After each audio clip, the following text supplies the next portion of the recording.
the President of Ukraine, Volodimir Zelenski.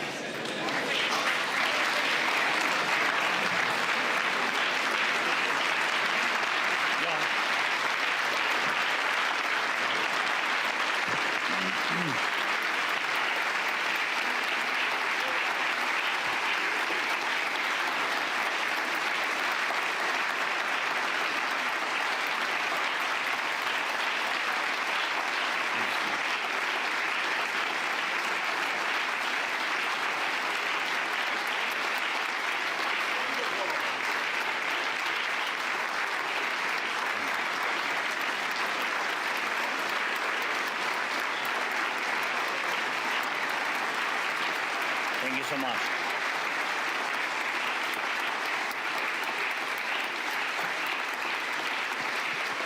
Thank you very much. Thank you so much. Dear friends, thank you for your attention to Ukrainian people, and for supporting our independence and our Ukrainians.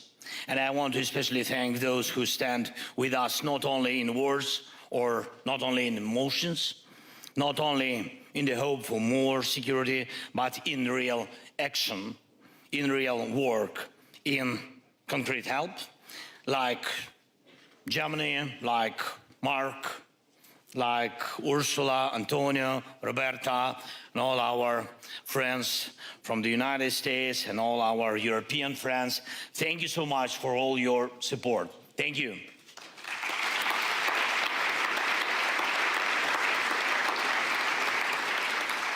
And if you are a European leader and you meet Mark Rutte, you will definitely hear the word pearl.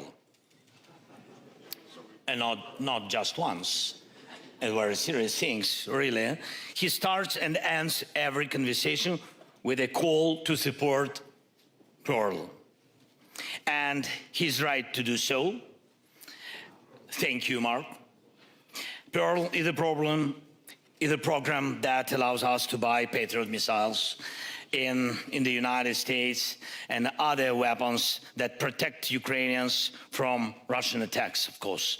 Most of the air defense missiles that can stop Russian ballistic missiles come to us thanks to Pearl. And Pearl exists because of Europe, it's true. Europe is paying for our ability to stop ballistic attacks. Thanks everyone who helps us. Thank you.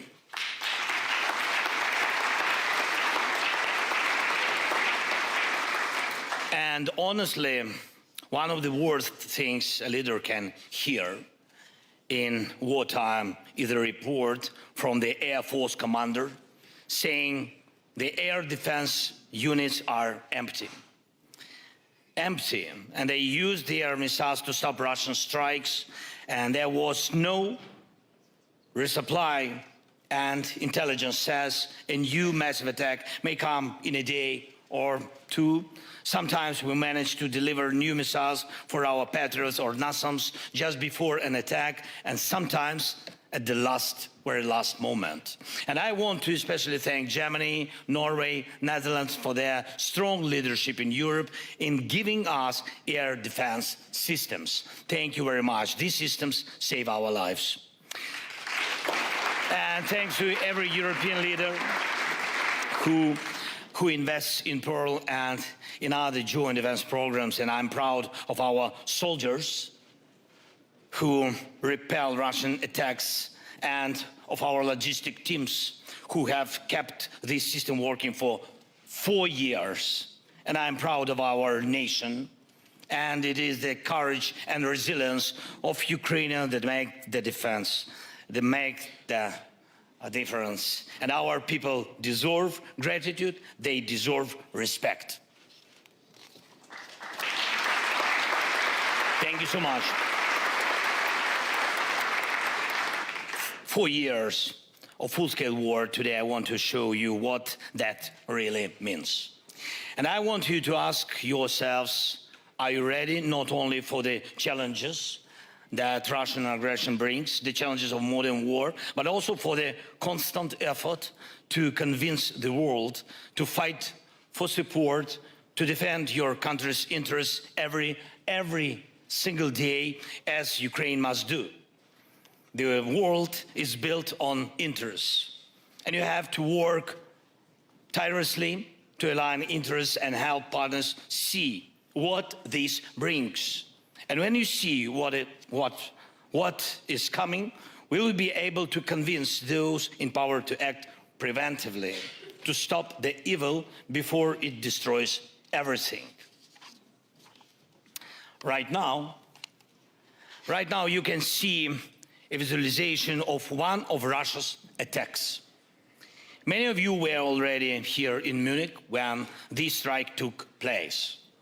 Russia launched 24 ballistic missiles, one air-launched guided missile, and 200, can you imagine, 219 attack drones against our cities, Kyiv, Dnipro, Odessa. Just one attack, just one night.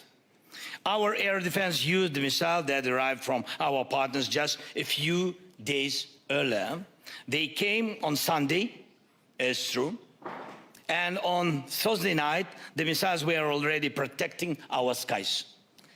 And that is just one night, but Russian attacks happen almost every night in Ukraine, and at least once a week, massive strikes. Still, Ukraine has endured 1,451 days of full-scale war, longer than anyone predicted.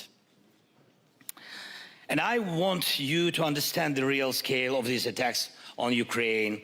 As you can see, in just 1 month, this January, we had, you see it, we had to defend against 6,000 attack drones. Most of them were Shahid drones, and 150 plus Russian missiles of different types, and more than 5,000 glide bombs. And it's like these every month. Imagine this over your own city, shattered streets, destroyed homes, schools built underground, and this is daily life in Ukraine because of course, because of Russia, for 4 long years. Russia uses many ballistic missiles and carries out combined attacks. Most of the strikes target our power plants and other critical infrastructure. And there is not a single power plant left in Ukraine that has not been damaged by Russian attacks. Not one. But we still generate electricity, thanks to our people.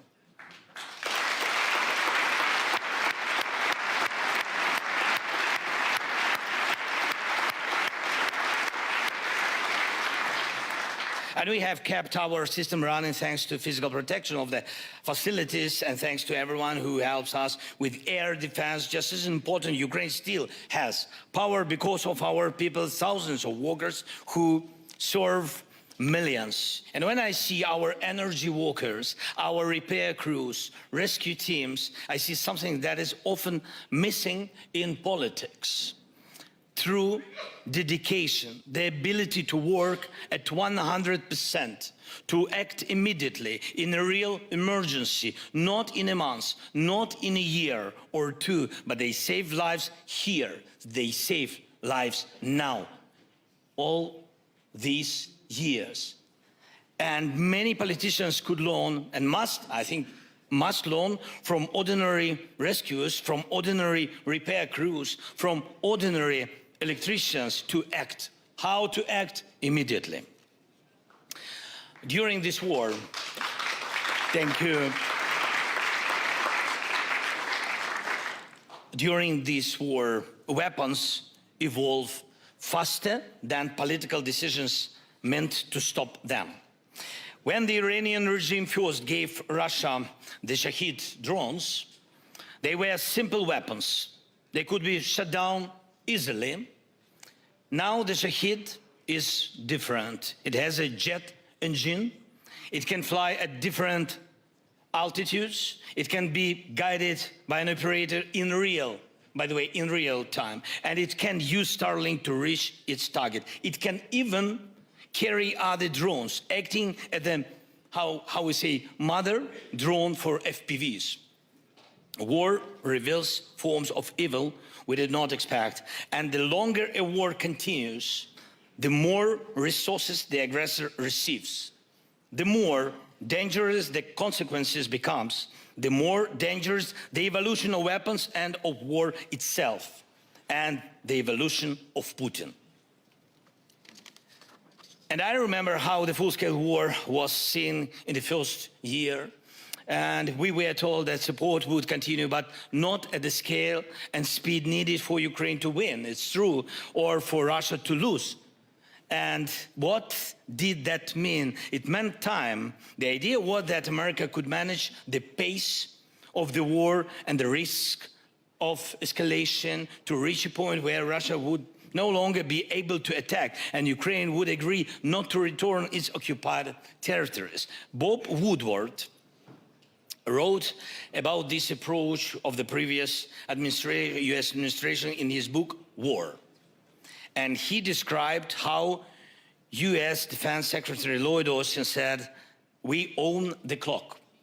And Austin had told Jake Sullivan numerous times, we own the clock. And Woodward writes that Sullivan was constantly learning from him. And of course, we are grateful for all the supplies we received. But you saw how it was, how long we had to push, to be allowed to get stronger and stronger weapons. Months for HIMARS, months for tanks, years for aircraft. Everything took time. This did not make the situation easier for anyone, because in war, the war itself owns time. And it uses the time against people, of course. That is why not a single day, not a single opportunity to protect life can be wasted. Everyone who seeks security and peace must understand this. Every day matters. And I'm grateful to every American heart that was helping us no matter what. Thank you. Without you, Americans, Europeans, and everyone who stands with us, it would have been very, very difficult to hold on. Thank you very much.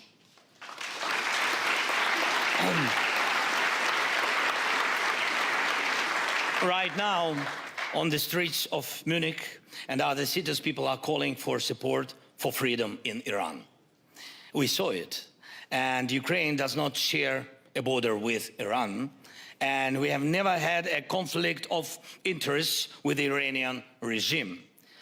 But the Iranian Shahed drones they sold to Russia are killing especially our people, Ukrainians, and destroying our infrastructure. The Iranian regime has already done and can still do more harm than many other regimes could do in this century. And yet this regime still exists, and it hopes to survive everything, even this crisis.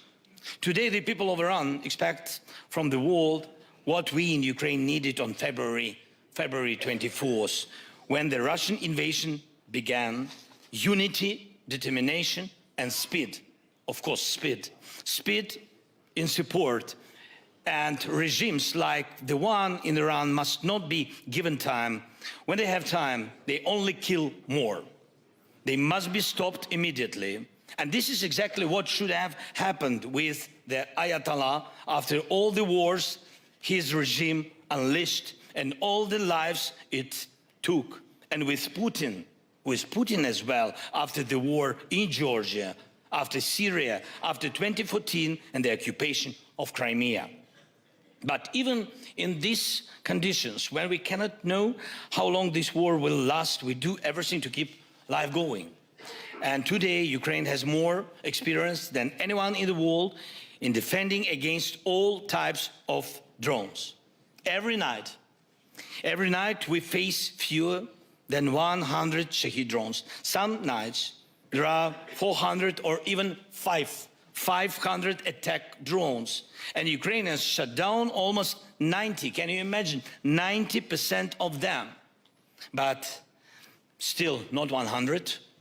And we are doing everything to increase that rate. Among other tools, we use different types of interceptors. And what you see now are real videos of those interceptors, by the way. Together with our partners, we are producing more and more of them each day. And we will reach the point where we produce enough to make Shahed drones meaningless for Russia. But the key words here are together with partners. And there is no country in Europe that could rely only on its own technology and money to defend itself. In a full-scale war, no one would stand alone.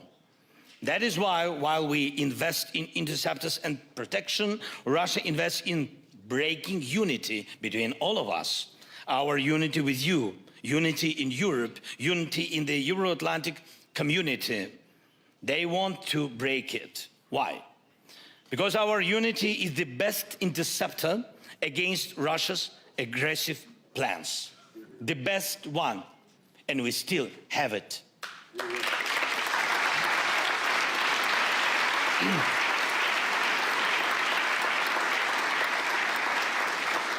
And I want to thank you, each of you who keeps unity alive and makes it stronger. Our unity is what protects us. Hundreds of production sites are already operating in Ukraine and in partner countries. And we have the Danish model, thanks, Meta, your team, your people, investing in weapons production in Ukraine. We have joint drone production here in Germany, and it officially started yesterday, thanks to everybody and to Friedrich. And we have the joint artillery initiative with Czechia. I see Peter, hi, thank you so much. And we are doing a lot together with the Nordic countries, with the UK and France, Netherlands, Italy and Poland and United States, Canada and Turkey. There are important changes in Japan thanks to Prime Minister, government, and we all value that Japan stands with us in the coalition of the willings. And there are strong decisions from Europe, including 90 billion euros for 2 years for us. Thank you so much.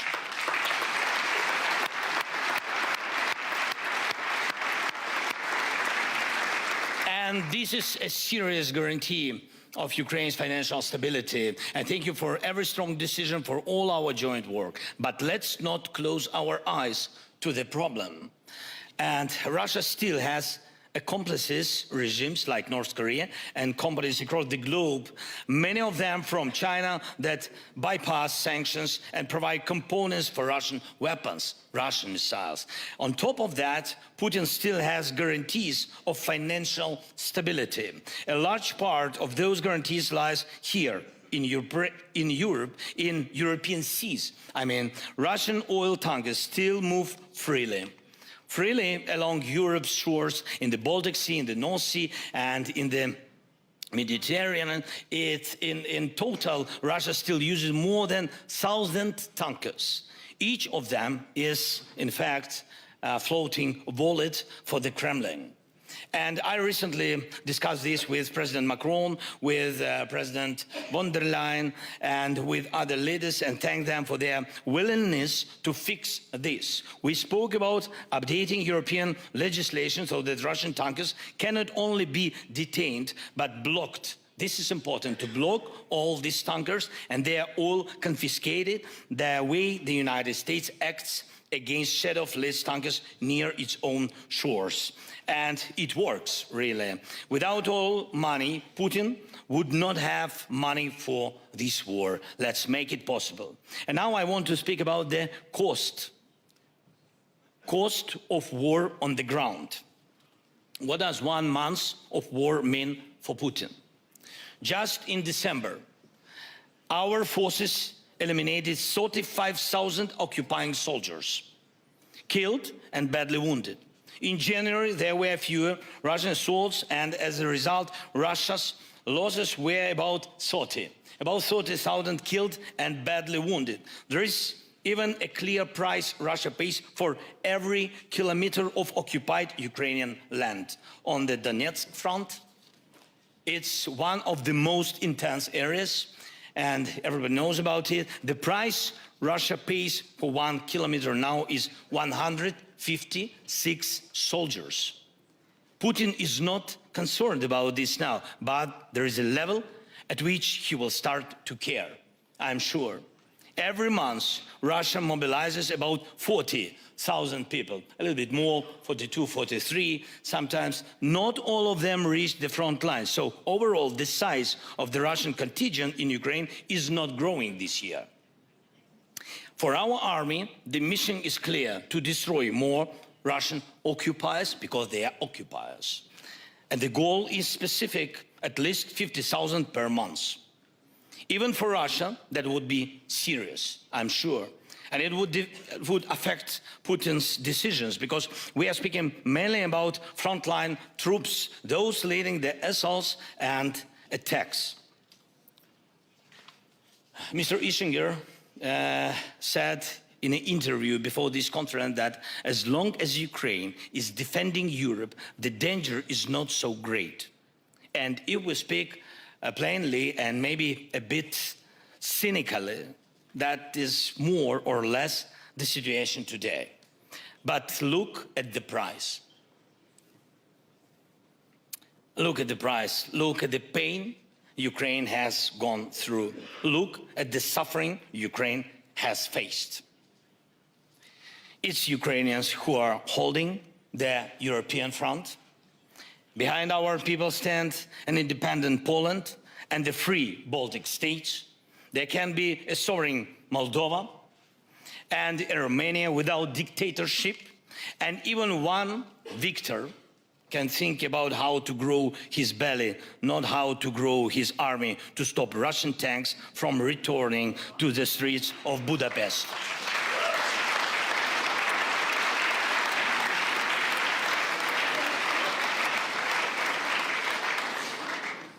But none of our people choose to be such heroes. Ukraine did not choose this war.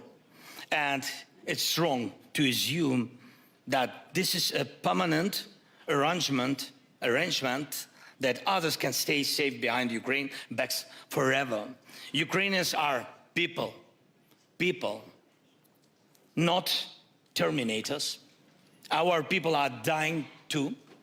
That is why we are doing everything to stop this war and to guarantee security. But the problem is this: Putin is no longer interested in anything else. Putin does not live like ordinary people. He doesn't walk the streets. You will not see him in a cafe. His grandchildren do not go to the normal kindergartens in their hometown. He cannot imagine life without power or after power. Normal things do not interest him. Putin consults more with Tsar Peter and Empress Catherine about territorial gains than with any living person about real life. Can you imagine Putin without war? Be honest. Right now, his focus is on Ukraine, and no one in Ukraine believes he will ever let our people go. But he will not let other European nations go either, because he cannot let go of the very idea of war. He may see himself as a Tsar, but in reality he is a slave to war. And if he lives another 10 years, we can understand it can be, war can return or expand. That is why we say there must be real security guarantees for Ukraine and for Europe, strong security guarantees. And we know clearly what those guarantees must include. And we have strong agreements ready to sign with the United States and with Europe. We think that the agreement on security guarantees should come before any agreement to end the war. Those guarantees answer the main question: how long there will be no war again? And we hope President Trump hears us. We hope the Congress hears us. We hope American people hear us. And we are grateful for all the real help. Thank you.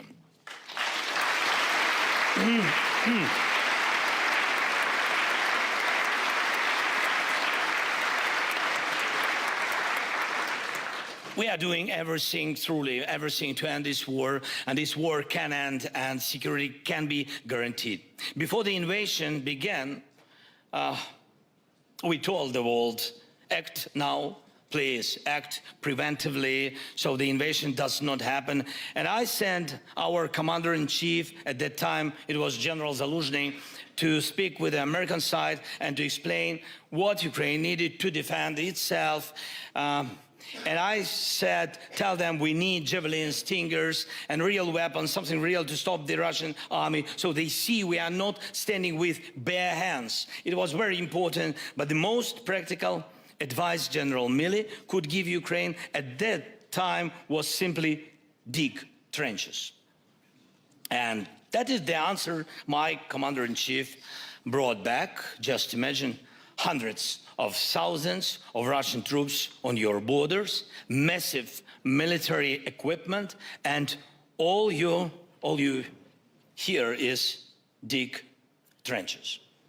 So if Russian troops enter Lithuania, God bless, no, just like example, if, or another country on NATO's eastern flank, what will the allies hear then?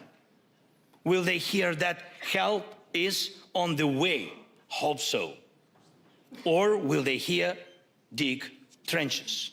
Or something else? We must have the ability to give a strong response to that threat.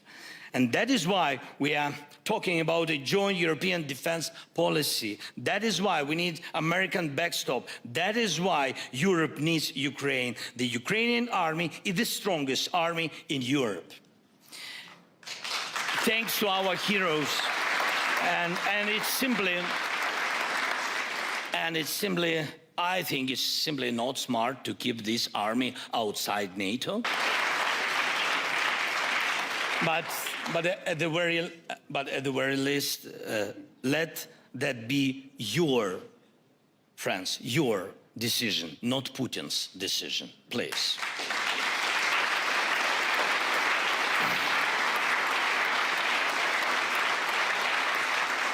And today, among the things that unite Europe most strongly, there is also fear. Not fear that Ukraine might one day join NATO, but fear about whether NATO will even exist. But we support NATO and hope that NATO will be each day stronger and stronger.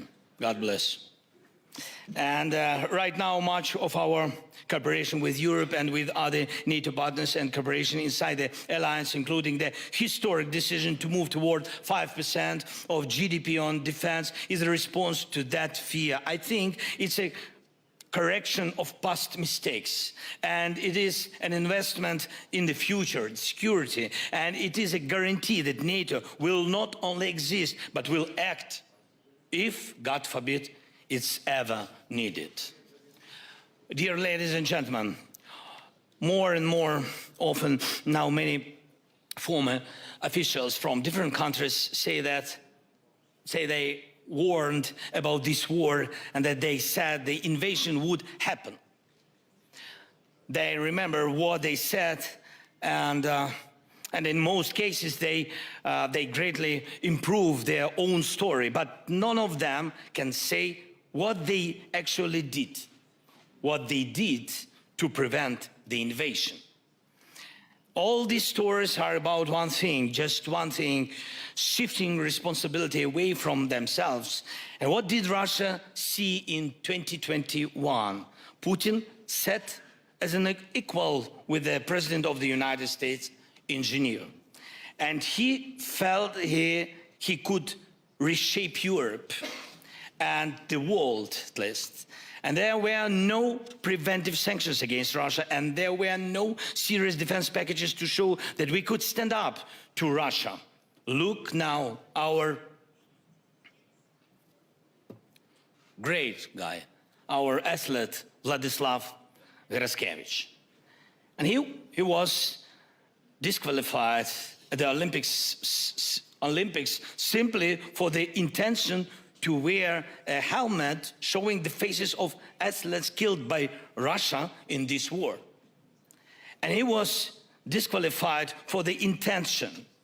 When in 2021 we clearly saw Putin's intent and asked for preventive sanctions to stop the invasion, we were told, first, there must be a crime, and only then can there be punishment.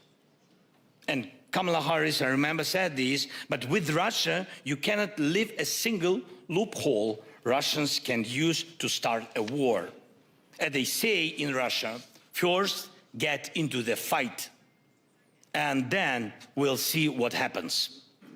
That is how they do everything. That is how they start wars. And that is how they conduct negotiations, not to end the war, but to avoid ending it, and just to buy time.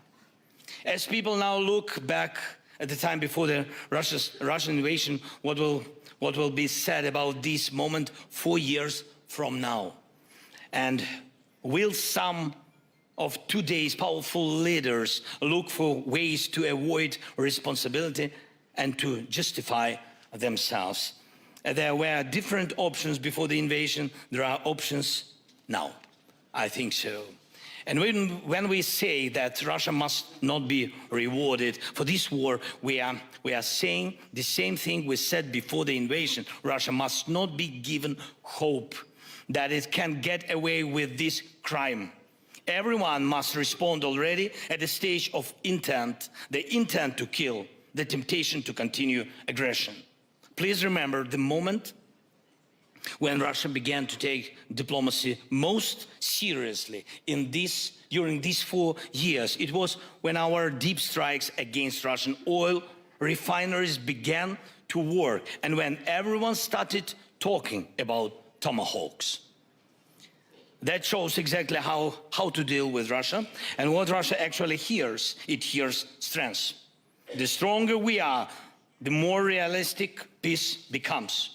A lot of time now is spent on negotiations. We truly hope that the trilateral meetings next week will be serious, substantive, helpful for all of us.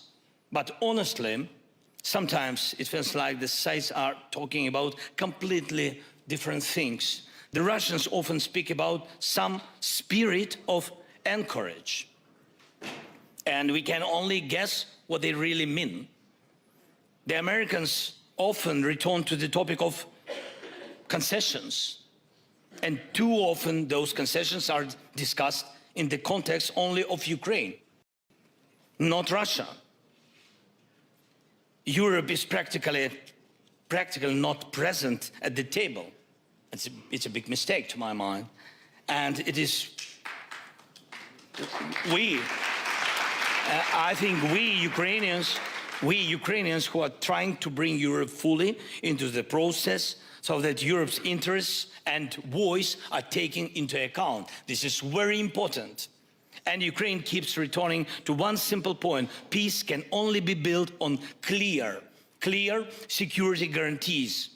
Where there is no clear security system, war always returns. Ukraine will do everything, truly everything, to make these negotiations successful. We have invested in this process, and we are in constant contact with Steve Witkoff, with Jared Kushner, and with everyone President Trump appoints. Today, we are meeting with Secretary of State Marco Rubio, and Ukraine wants the result of all these efforts to be real security and real peace. Real peace. Not what came out of Geneva in 2021, not what the Russians hope for from this so-called spirit of anchorage. And it seems Putin hopes to repeat Munich, and not Munich 2007, when they only spoke about dividing Europe, but Munich 1938, when previous Putin began dividing Europe in reality.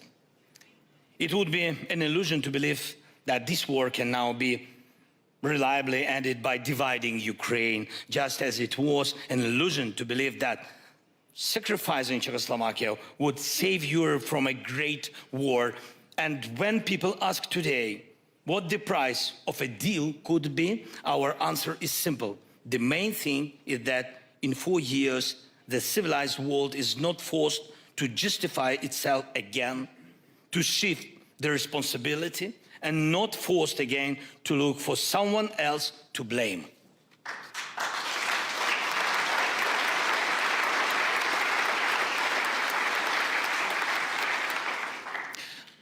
Dear friends, Ukraine is ready for a deal that brings real peace to us, to Ukraine, to Europe. And I'm confident that this war can be ended, and ended with dignity. This is the most important for us, with dignity. And we have given our partners everything we believe such a deal must include.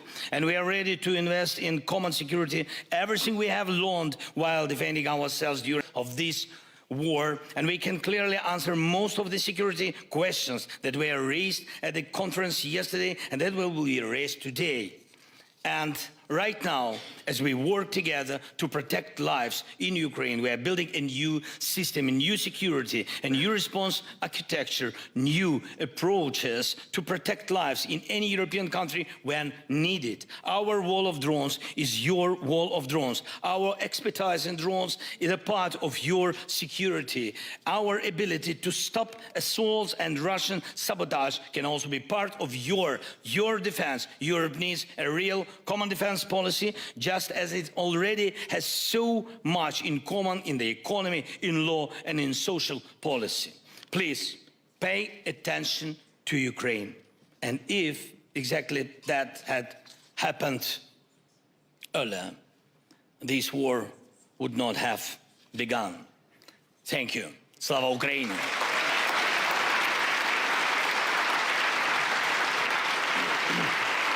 Thank you.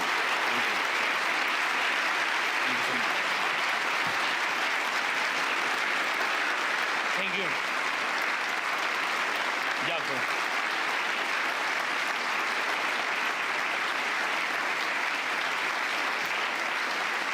Дякую. Hi. Good to see you.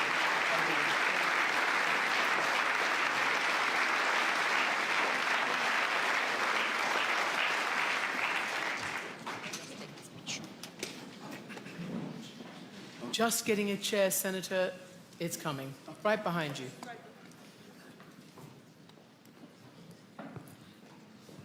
Well, that was incredibly rousing stuff. We have spoken at this conference for the last 4 years.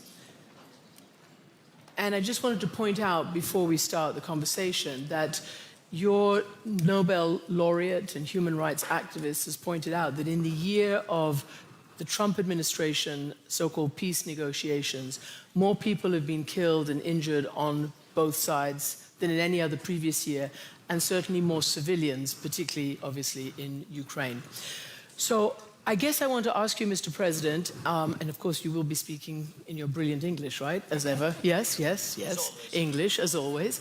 Can I just ask you, what do you need right now? I'm really conscious of the time and owning time issue that you've talked about. But if you were to put out a wish list or a shopping list right now, is it mostly anti-aircraft and missiles to protect your skies? What do you need right now? Thank you so much. I will use my brilliant You English. will. Thank you. I appreciate it. So, thank you very much for this conversation. Let's look at priorities. All our challenges are, first, energy challenge. We need missiles for Patriot systems, first of all for Patriots. Also, we spoke yesterday with our Norway partners, Americans, and also with Germany, so we need also missiles for NASAMS and for IRIS-T systems. This is crucial. This is number one, what we need, missiles. And as quick as possible. I'm very thankful for possibility, Mark, for you, and thanks you, and not only